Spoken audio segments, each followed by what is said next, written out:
in this series, and I want to start by addressing a point made by Tony in the break about authority and democracy in ontology. So I made a rather simplistic distinction between authority and democracy earlier, which is something I of course otherwise never do. And in fact, of course, the story is more complicated. So there has to be an element of democracy in successful ontology work if people are going to accept the results. And authority isn't going to be a solution anyway, because you could have an authority which is making all the all the wrong decision. So what we need is more than either democracy or authority, and I don't know what the solution is.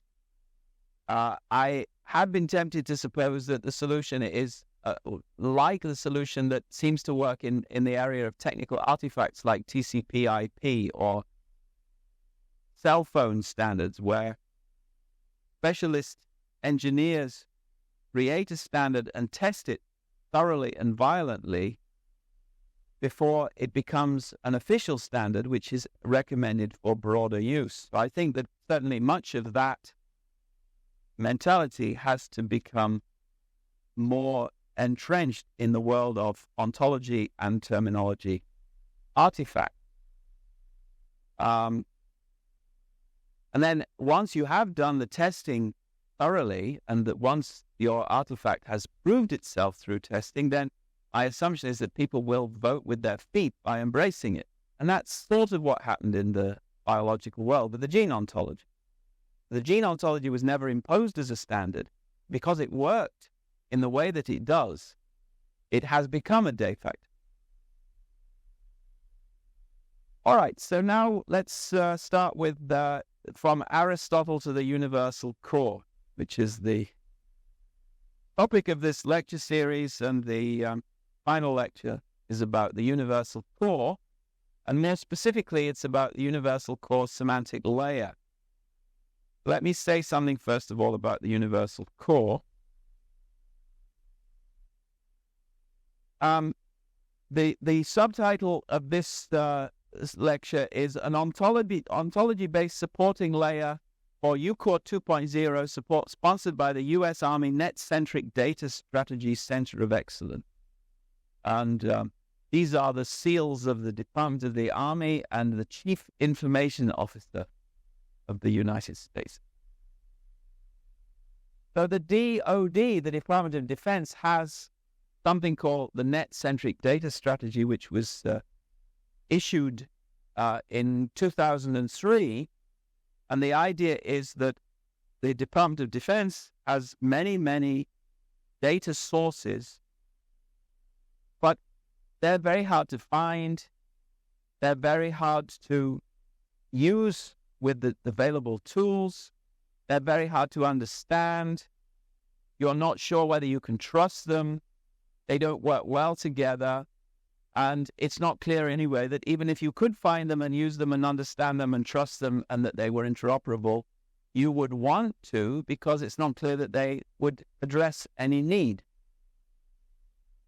So in order to solve all of these problems, the net-centric data strategy was conceived. And the idea is that the net creates a means whereby people can get hold of information reliably if the information is annotated correctly using standard systems of metadata or annotations or tags along exactly the lines which I've been describing. So that the net-centric data strategy is, in fact, another word for much of what goes on in the semantic web world, for instance, under the heading of ontology. And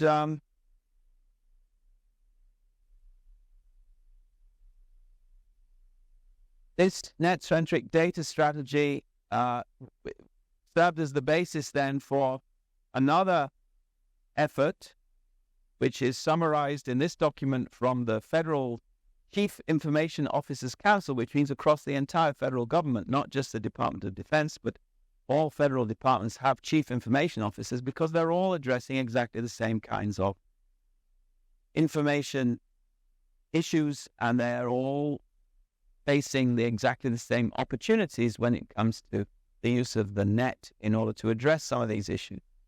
And one product of this effort by the chief information officers of the federal government to move forward is something called UCore. UCore stands for Universal Core. And UCore is, in fact, a product primarily of those federal departments which are focused on security domain, which means justice, energy, homeland security, defense, intelligence community, and various organizations, both inside and outside the U.S., at other levels of government, including local government, who address security concerns relating to things like crimes, terrorist actions, natural disasters, and so forth. There is a lot of data being collected: sensor data, human intelligence data, ordinary public health data, weather data, and it's being collected by these different agencies. And again, they all use their own legacy terminologies and data systems in order to collect the data, and the data does not interoperate, and therefore opportunities for sharing of data are missed. And we all can think of obvious examples where opportunities for sharing of data were missed, and some of these examples are indeed cases where opportunities were missed because of the lack of what we can call an ontology. For UCore, the Universal Core is an XML schema. That is to say, it's an XML artifact containing agreed-upon representations, or what in the UCore initiative are described as the most commonly shared and universally understood concepts of who, what, when, and where, in order to promote federal information sharing, primarily in the security-related domain. So, Universal Core contains a vocabulary of the most commonly exchanged concepts, as they say, an XML representation of these concepts, guidance for extension to permit what they call tailoring to specific mission areas. So you might have a general concept or a general term which is cargo, but then you might want to have a specific term which is hazardous materials cargo. And then you have security markings to permit controlled access to specific kinds of data, which is formulated using UCore. And then you have a messaging framework which enables you to transmit UCore messages from one place to another. So the goal is to have UCore as a common point of departure. So UCore is a bit like Buffo. UCore is designed to be the Buffo of the federal government, in the sense that if everyone uses UCore, then at least there will be a common core of central terms like person, cargo, and so forth. We'll see some of these terms in a minute, which everyone will use in the same way in all messages. That's the goal. And then specific user groups will build their extensions of this core to address the information needs of those specific user groups. So this is another picture from Jackie Knudsen, who is one of the DoD experts in this field. So we have UCore, which is who, what, where, and when. And we have things like country codes and other such nomenclature systems which provide cross-functional interoperability because everyone uses the same country codes when referring to countries. Then we have domain-specific extensions for tasks, missions, command and control, and so forth. This is all Army-specific now. And then we have even more specific extensions for things like maneuver missions in the Middle East, maneuver missions in Lebanon, maneuver missions in Lebanon involving transport of such and such cargo and so forth, getting ever more specialized as you move further and further away from the Universal Core. This is the UCore 2.0, which is the currently valid UCore taxonomy. So we have entities on the one hand, which corresponds in buffer terms to continuance, and event on the other hand, which corresponds to UCore current. We don't have yet a clear distinction between dependent and independent continuance in UCore. Under entity, we have things like cargo, collection of things, cyber agent, document, environment, equipment, facility. It's a very flat list. There's very little in the way of hierarchical order here. But we have living thing, animal, person. So a person is an animal, is a living thing. A microorganism is a living thing, and a plant is a living thing. So we have a little bit of hierarchical organization here. And then we have 4 different kinds of vehicle, including spacecraft. Even though this is not rocket science, there is nonetheless a little bit of rocketry. And then on the other hand, we have events which include things like alert events and communication events and criminal events and so forth. You can see already some problems. So surely an alert event should be a child of a communication event. Because every alert must involve communication, it would. So these are the problems which arise for UCore 2.0. But already to get this far was, for the federal government, a great achievement. So this is newsworthy progress. And this is a first step only.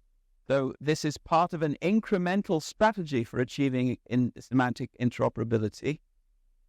And we, that is to say, the U.S. Army Center for the Net-Centric Data Strategy, are creating another step in this incremental strategy, which goes under the heading of UCore SL. And the strategy is that we will accept UCore 2. UCore 2 will gradually exist in more precisely tailored versions, we assume, as time goes by. But we will accept whatever version of UCore the UCore central organizations are validating at any given stage, and we will provide logical definitions for each term in UCore 2.0 using a Buffo-inspired logico-ontological approach. And then the result of this, of creating these definitions and of seeing how the terms then are organized hierarchically when logical definitions of these terms are formulated, we will use UCore SL behind the scenes, and UCore SL will be used by other groups also, in order to support those people who have application environments which require more logical sophistication, because they want to do more powerful reasoning or for whatever other reason. So this is a strategy for helping to achieve real semantic interoperability in a world in which groups of people are creating many, many messages using a syntactically crafted XML-based approach to trying to bring about a modicum of harmonization in the terminologies used in creating government messages about security kinds of things. So let's just look again at the kinds of things which are on this list. So we have evacuation event, environmental event, social event, public health event, political event, planned event, natural event, military event, migration event, and so on. UCore SL is an initiative of NCORE, which is the National Center for Ontological Research, which we founded here in Buffalo, and the Army Net-Centric Data Strategy Center of Excellence. And we've also had contributions from various other groups, including multiple Army communities of interest. And gradually we hope to get more contributions of this sort, not just from the Army, but from other forces and from other agencies. And gradually the interest in UCore SL is indeed expanding in this. Now XML, as we saw, gives rise to something that we might describe as syntactic interoperability, but it doesn't allow the formulation of logical definitions and logical relations of the sort which an ontology language like OWL or first order logic would allow. And providing these definitions provides some step towards semantic interoperability. This is another view of the UCore entity taxonomy, though everything in blue here on these three lines is on the same level within the hierarchy. And then these things are really the only places where UCore 2.0 introduces a hierarchical organization within its entity taxonomy. And within the event taxonomy, there is no hierarchical organization. The taxonomy of events in UCore is just a flat list.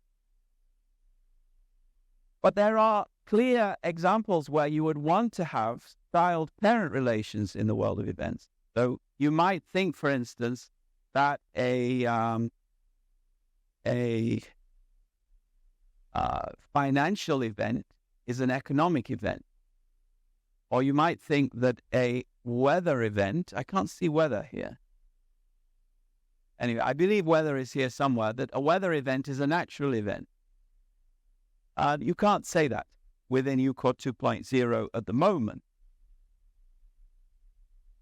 So this is another view of the UCore taxonomy. And now this is a fragment of the UCore SL taxonomy. So when you provide logical definitions to these terms, and when you run logical definitions using OWL-DL, and then when you run the OWL-DL reasoner to generate the logical hierarchy, you get this, which departs from this flat list in a number of different ways.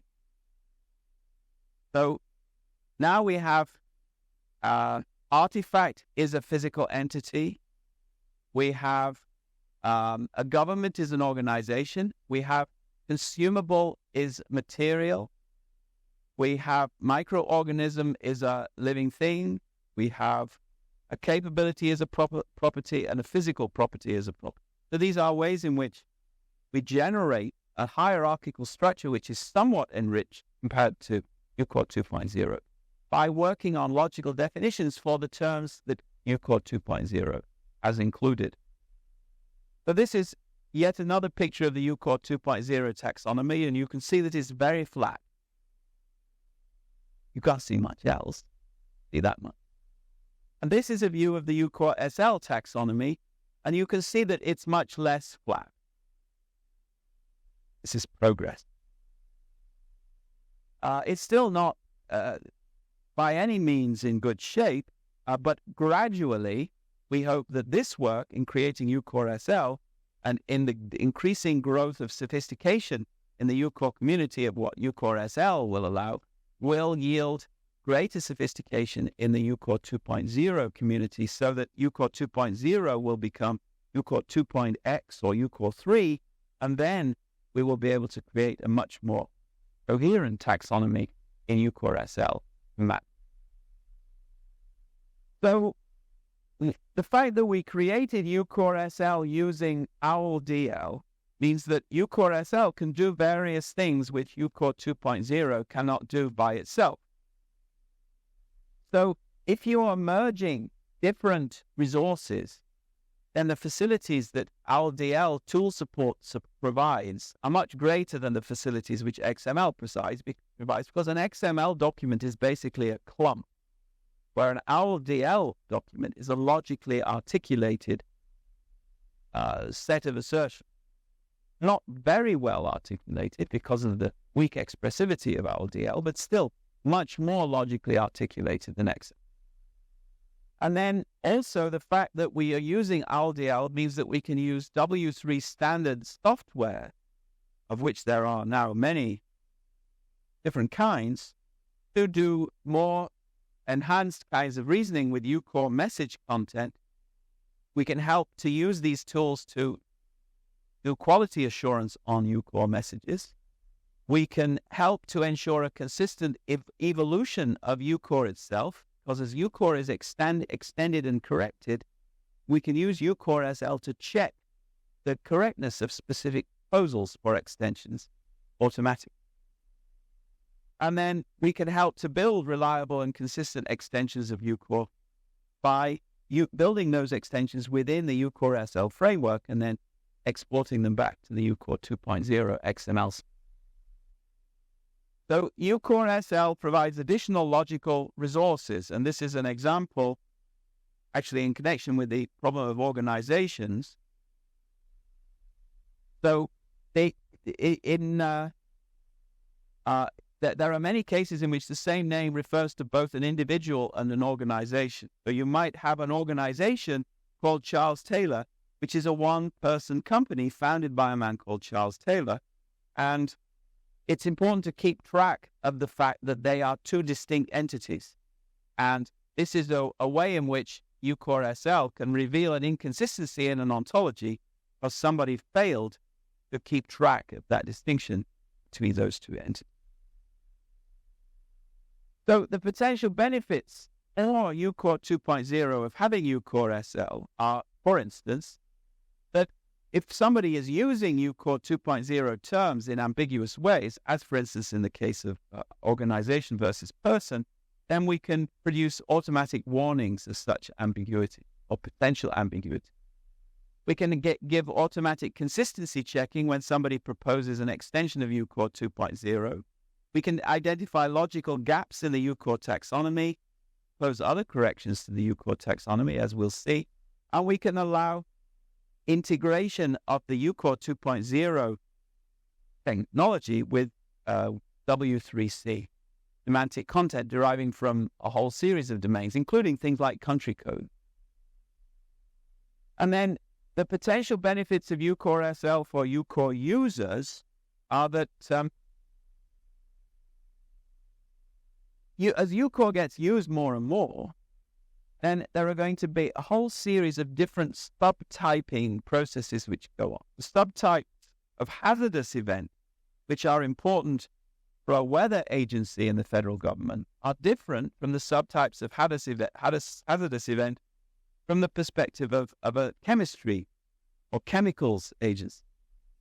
And in order to keep interoperability working, when you have lots and lots of independent groups producing such extensions of UCore, you need to have powerful logical tools which can create the connections between these different extension activities in such a way that you can actually do cross-checking, because the XML schema won't allow that cross-checking. And so the goal is that UCore SL will provide the logical resources for doing that kind of cross-checking. We also assume that UCore SL will help us to create more powerful tools for verifying UCore messages for correctness. It's already enabling the application of logic-based tools for identifying what UCore messages are about. This is what we call in Buffalo referent tracking. The idea is that the technology that we're developing for ontologies is going to work well only if we have similarly sophisticated technology keeping track of the instances of these ontology types. And UCore messages are messages always about instances, but very often it's not clear whether they are about the same instances, because people, for instance, terrorists, sometimes use different names. And then we also hope that UCore SL will help to create a framework within which users of UCore can more effectively retrieve and process their messages. And this is why the Army is supporting this work, because the Army is in favor of an approach to information integration, which is based on the idea that an approach which is built from the bottom up by many different groups building their extensions in ad hoc ways independently of each other will probably not solve the problem of silos, and that you need an element of top-down approach, which means upper-level ontology-based approach, to try and bring about some kind of coordination between these data artifact development activities.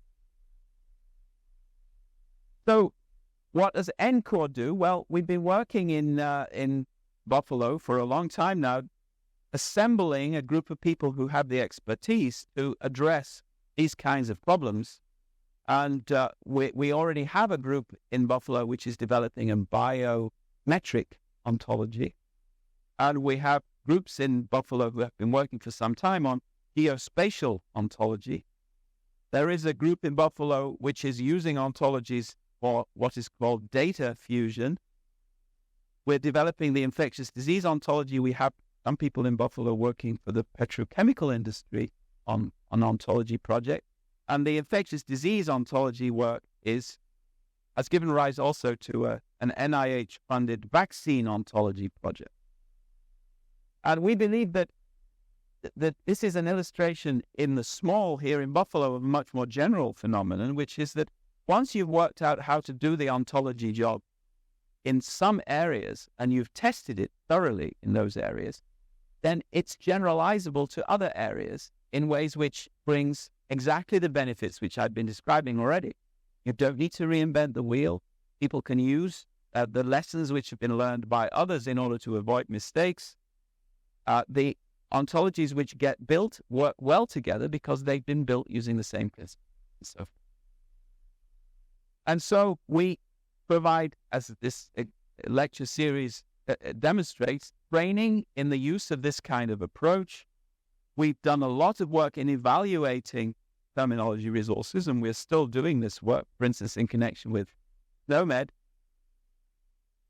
We are helping the Army to create consistent extensions of core resources like UCore, which will work well across multiple domains.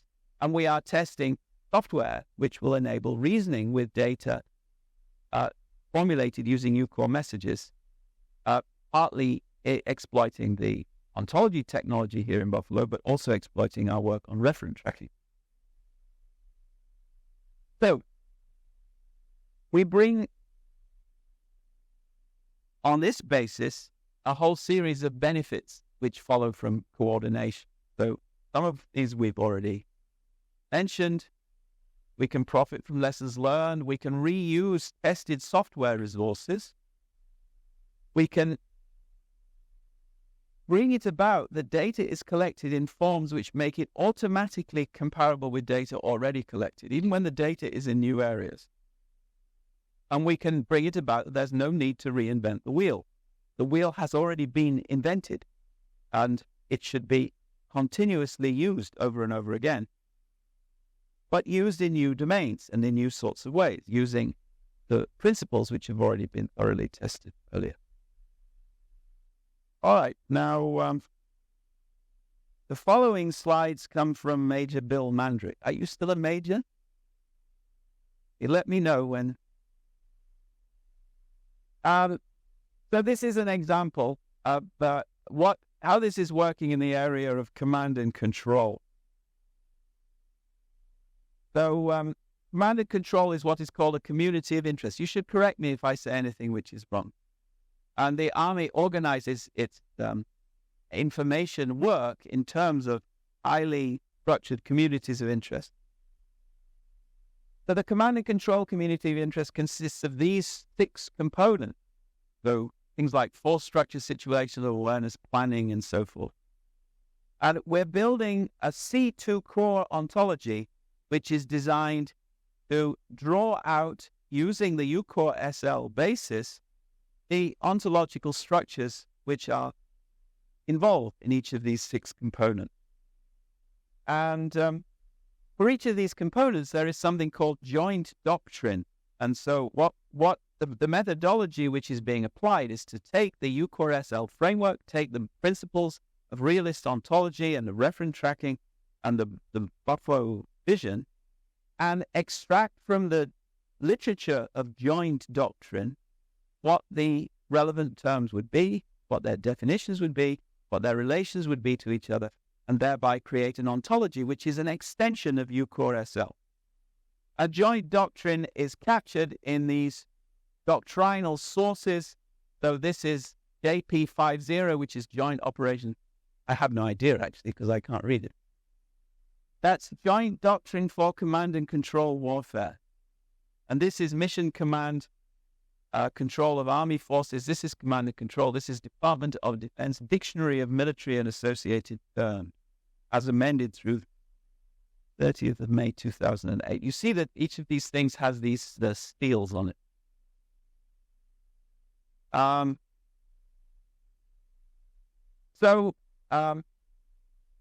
the principles that we follow here are, first of all, that we're interested in those terms which are reused in multiple different places, which means that we're getting to the low-hanging fruit.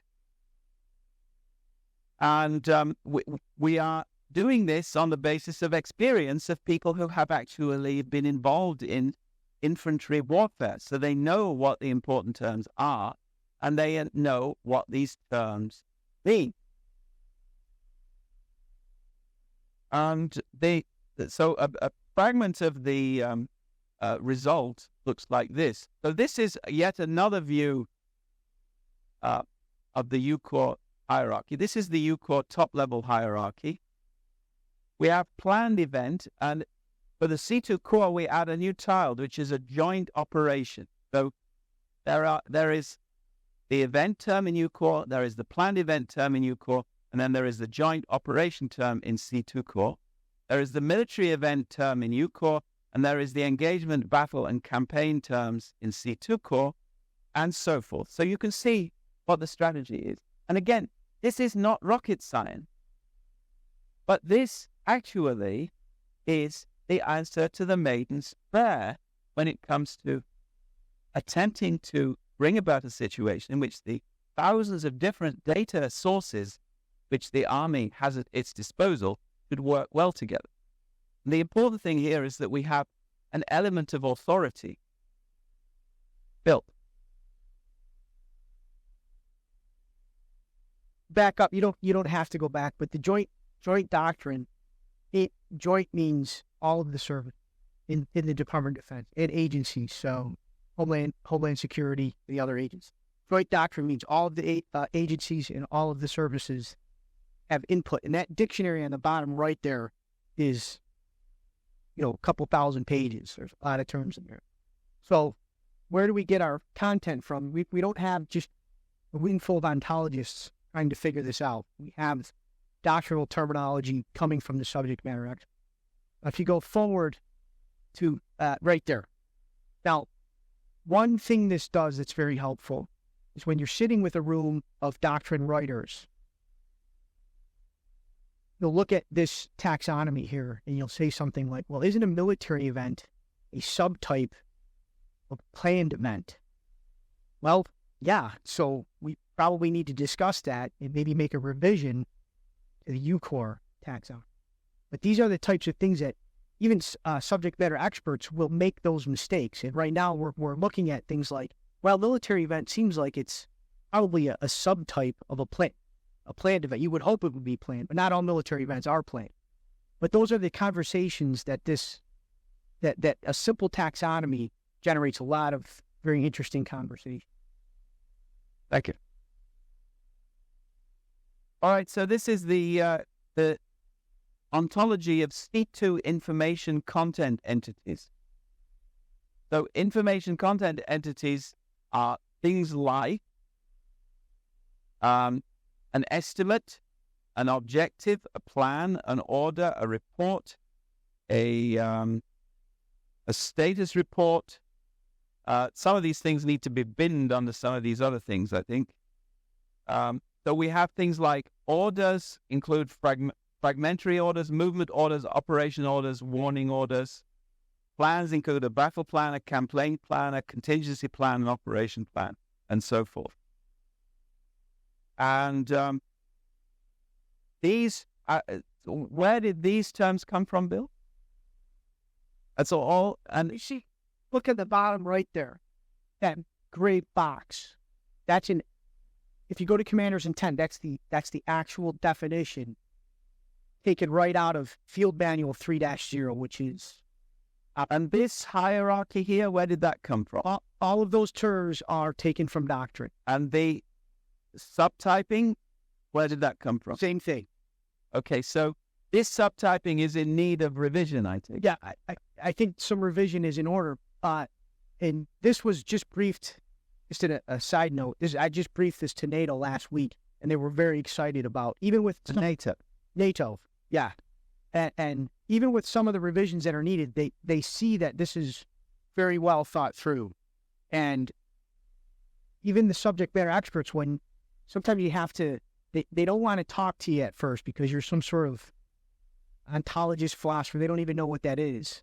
But then if you get them to kind of relax and they see how nicely the logic, and like you said, we're not doing nuclear physics here, but when they see how nicely it organizes everything, they're very excited about it. So NATO is they want to see this now. They want this to be open source so that they can use it. So these are some examples of the C2 core ontology's treatment of events as it now stands. So we have military events, and then we have battle, we have a C2 process, we have a campaign, we have a course of action, we have an engagement, we have a maneuver, and then a C2 process has the following children. So decision-making, commander visualization, commander estimate of the situation, campaign planning, and so forth. Targeting, validating, staff supervision. And to give an example then, we have net-enabled command capability, which has a controlled vocabulary, which includes terms for geographic locations, terms for information entities, plans, and so forth. And then the goal would be to extend the UCore 2.0 ontology to include these components and to create for C2 purposes a core taxonomy which would do the same kind of thing for the terminology standardizations of the NECC domain that UCore SL does for UCore 2.0. So how does this look for geospatial location? Well, we have entity, which is the UCore term, and we have geographic feature, which is the UCore child term. Then we have geospatial location, which is, I believe, the UCore SL child term. And geospatial locations then include all of these different kinds of locations, which are the terms we get from NECC, which again is the net-enabled command capability, which has a controlled vocabulary. And so our job is to turn this list of terms within a controlled vocabulary into a coherent ontology. And that is not a trivial job. And similarly for the information content entity term, which is a term which we added to UCore, is that right? We are in process of recommending that this term should be added to UCore. And then the types of information content entity that we get from the NECC list are terms like Air Force Unit Mobilization History, Air Force Unit Readiness History, and so on. I remember all of the forces have all kinds of information which is labeled, annotated, tagged using terms like this. There's no way of logically linking that information to other kinds of information, which may in fact be information about the same things. Because it's labeled using other tags, it can't be brought together. And the goal here is to use the UCore approach, but to extend it in such a way that it can capture all of this information and bring about an analogous kind of regimentation. And similarly for plans, though some information content entities are plans, and there are, for instance, Army Fires Plan, USMC Fires Plan, Air Force Unit Plan, Future Activities, and so forth. And each of these are NECC terms which need to be translated somehow into an ontology, which will be as coherent from a logical point of view as UCore SL is trying to be when it comes to the higher level terms like this. And similarly with information requirements, exactly the same strategy. Like with operations, with planning processes, with observations, and so forth. And now another feature of the UCore 2.0 world is there is a federal change management process. So if you have a standard like UCore 2.0, which is being used by hundreds and thousands of different groups, and you change it because somebody from Buffalo criticized it, then that's a problem. Because now all of those people who've been trained to use UCore 2.0 face a need to retrain and retool, and you shouldn't change unless you get a really good reason for change and you have a really good process for managing change. And so UCore 2.0 actually has a federal change management process, this federal government level. And the Army has a representative on the change management board for UCore 2.0, and the person who is that representative listens to some of the things that we say. So they are going to make certain changes at the next meeting of the change management board concerning two kinds of problems. So the U.S. Army Net-Centric Data Strategy Center of Excellence is responsible for the change management element of UCore from the Army perspective. So the first kind of problem, which is a problem identified using the methods that we've been talking about in the last 2 days, problem looks like this. UCore is in some ways doing the right thing. So it recognizes, for instance, that a location is a temporal attribute of an entity in the sense that people can be in different locations at different times. So if a person is in one building on Wednesday and in another building on Thursday, he is not thereby a different kind of person. He's the same person in a different place. The problem is that there are some other attributes which soldiers, for instance, can possess, which they can gain and lose through time, but which are not recognized as temporal attributes by UCore. So examples would be an information source. This is an information source. T Sergeant, what does T stand for? Technical Sergeant. What else could it be? So Technical Sergeant Jones is always a person, but he's only an information source while on a mission. This is a temporal attribute.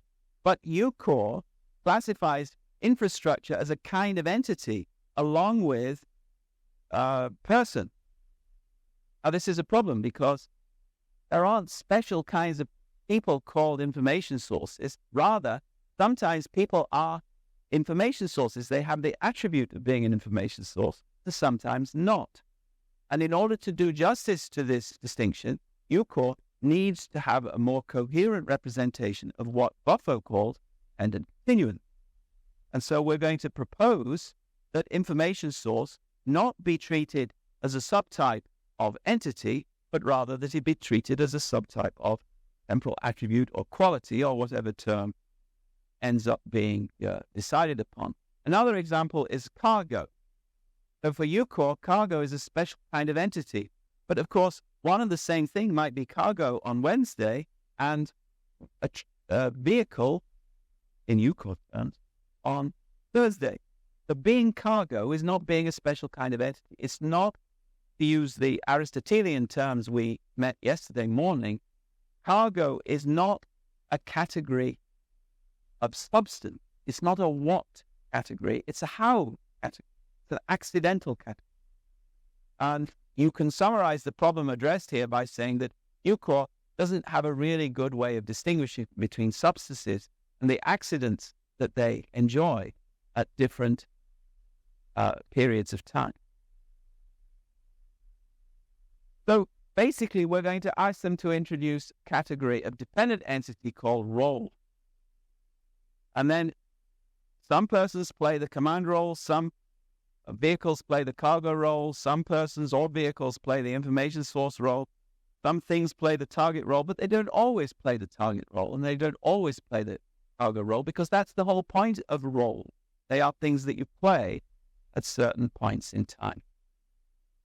And similarly with targets and so. And then the second kind of correction which we're going to make is that we're going to do the rebinning that I mentioned earlier, or we're going to propose the rebinning. We'll see what happens. So we think that an alert event should be rebinned in UCore 2.0 as a subcategory of communication event. We think weather event should be a subcategory of natural event, We think that exercise event should be a subcategory of planned event, financial event a subcategory of economic event, financial instrument should be a subcategory of document, cyber agent should be a subcategory of agent. I hope that's an easy one. It would be if there was an agent category in UCore. And then we need political entity as a subcategory of organization. Now, these are, again, not rocket science, but the UCore is an incredibly important federal government project. And it's making these mistakes in part because it doesn't have an incredibly important federal government ontology layer. And so we are trying little by little to create this important federal government ontology layer. So these are just the proposals I described. So UCore SL is helping in all the ways. This is actually the final slide. I think, yes. It's helping in all the ways that Buffo is trying to help in biology and in other areas of science. So it's helping in quality control. It's helping in creating ontologies which extend other ontologies in reliable ways which work well together. And it's bringing about logical and ontological rigor of a sort which can bring about exactly the kind of data sharing successes which the net-centric data strategy has described as being desired. And it can do this in such a way that the lessons which people learn in doing it can be reused over and over again as different problems present us. That's the end of the lectures, and we can spend time now on questions if people have questions.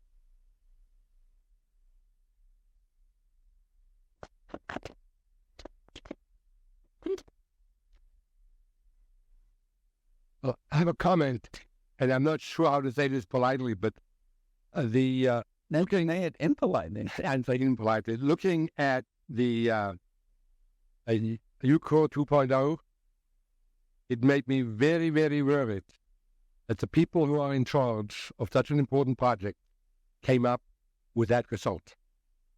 And I'm equally happy that they sought your help, but there may be one piece, one component of help they need is the logical analysis and doing this into a decent hierarchy. But there's another piece which is arranging this meaningfully so people can really understand and see. There was one slide from the Army piece that really arranged processes in a meaningful way, but everything else is arranged alphabetically. It doesn't really convey the structure of the ontology to a reader or user who is looking at it. And I think to apply it properly, to understand the structure properly is important. So it has to be both machine readable and human readable and understandable. So your criticisms of UCore 2.0 are echoing things that I've been saying for the last 2 days. So, of course, in a sense, I agree with you. Remember, I didn't build UCore 2.0. However, if you compare UCore 2.0 and the vision which underlies it and the effectiveness with which it's being disseminated, it's much better than many other things that one might mention. And if in the next weeks they do accept these small changes, then that will be a sign that there is hope that the misclassifications which currently seem to be present will gradually be eliminated. And as the thing grows then, as people become more sophisticated in understanding how these things work, I think that we might be on the road to something which we could truly be proud of. But we'll see. It's an empirical exercise. That point is gaining momentum. The Army has this thing called the semantic repository. And in there they want to put all business process modeling notation. Yeah, I'm not familiar with that. But the best practice there, when you're going to put the right people in a room to figure this stuff out, you want to have an Army starting to realize this, and I think Joint Forces Command is starting to realize this. You want to have your subject matter expert. You want to have people that know how to model data, but more importantly, you want to have have an ontologist help prevent waiting out. So the Army talks seriously about setting up a training center for Army's ontologists. The plan is for each COI to have an ontologist. Although it's kind of, you see that, you're a little concerned, but it keeps people being. Could they? Any other questions? Would you say a little bit more about reference tracking? Yes. So I don't know if you want to answer this question, Vernel. So the idea is this, and I can illustrate this problem by taking SNOMED as the starting point. So SNOMED is this big medical nomenclature which is used in many government plans as being the basis for the electronic health record of the future. This is the way the United Kingdom, for instance, conceives the future of the electronic health record. Now, if you have an electronic health record which is going to be useful, then you would like it to be useful for multiple things, for instance, public health. And there are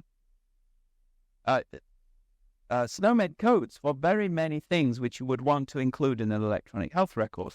For instance, injury as a result of crossbow accident is a SNOMED term. Many, many codes like that. Injury in swimming pool.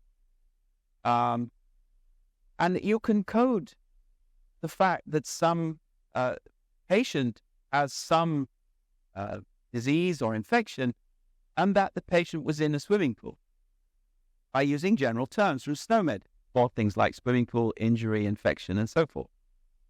But now, in most electronic health record systems, you're restricted when it comes to representing instances of general terms to a very small number of kinds of instances. So you have IDs for people, you have IDs for buildings, you may have IDs for X-rays, but you don't have IDs for swimming pools, and you don't have IDs for infections, and you don't have IDs for tumors, and you don't have IDs for the hearts, unless the hearts become involved in a transplant process when they may inquire an ID. But generally speaking, very few things get IDs. Very few instances get IDs in a typical health record. But as already the swimming pool example shows, it may be very important to track which swimming pool was responsible for a given infection. And so in Buffalo, we conceived the idea that a good way of solving this problem would be to give everything which is mentioned in an electronic health record its own ID, and this is called an instance unique identifier, or a UE. And then we can use these IDs for a number of different purposes. For instance, we give IDs to the patient encounters. So when a patient goes to a doctor, we give an ID to that event. And we give IDs then to the people who enter patient information into the record, and we give IDs for those events, which means that if there is an error in the patient record, then by tracking back through the IDs, we can work out where the error first entered into the system in a very precise and efficient way. So the idea is that all kinds of efficiencies in tracking, for instance, who is responsible for what, become possible with reference tracking. But these IDs are incredibly long numbers, which means that they can be used also for research because they provide an automatic approach to de-identification. So we can just take all the data that we have about breast tumors from a given record. We already have a de-identified set of identifiers for many of the things which are involved in these experiments, which the key for which may be inaccessible to the researcher, but the researcher can still do useful work by using the codes associated with the IDs. And we are experimenting on all of these fronts to try and demonstrate that reference tracking can work to improve both medical record keeping and hospital administration and also medical research. But then if we're going to give numbers to all of those things, we have plenty of numbers. But we're going to give numbers to other things as well. This can work, for instance, in digital rights management, where we give IDs to digital artifacts of various kinds. We have other, so list some other experiment.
And we can use that into things like outcomes assessment. So if we have a list of diagnoses of a person at a given time and a list of disorders of the person at a given time, and then we compare the list to what we have at a later time, then we can see whether the healthcare in the given hospital has been affected. We can see whether the diagnoses were such as to have proved correct. That we can measure all kinds of things, which we only have diagnoses. We really are not able to measure success because we have no benchmark.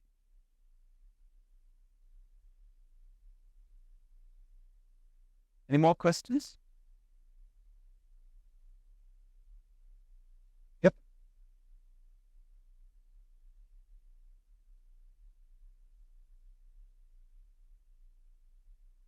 Hey, I have to call my mom up tonight, so I'm going to ask a question I know she's going to ask me. Within like the next 10, 15 years, like what do you think that you and the group of ontologists are going to do?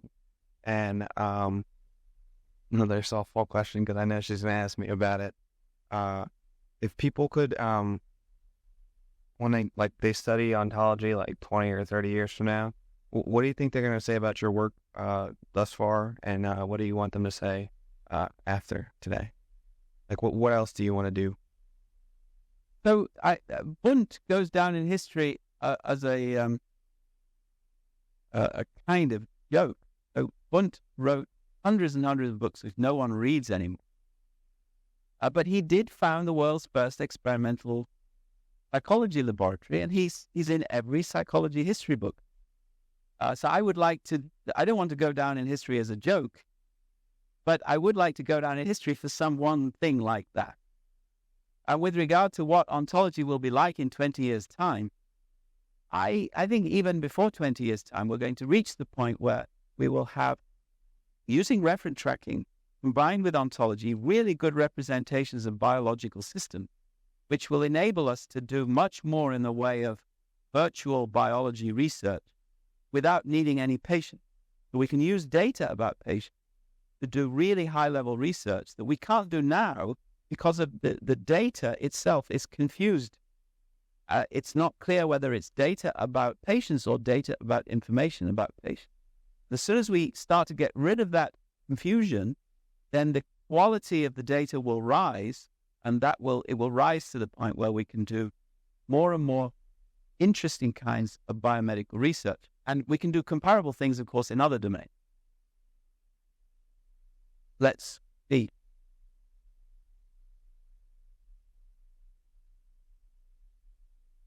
All right. So thank you all very much.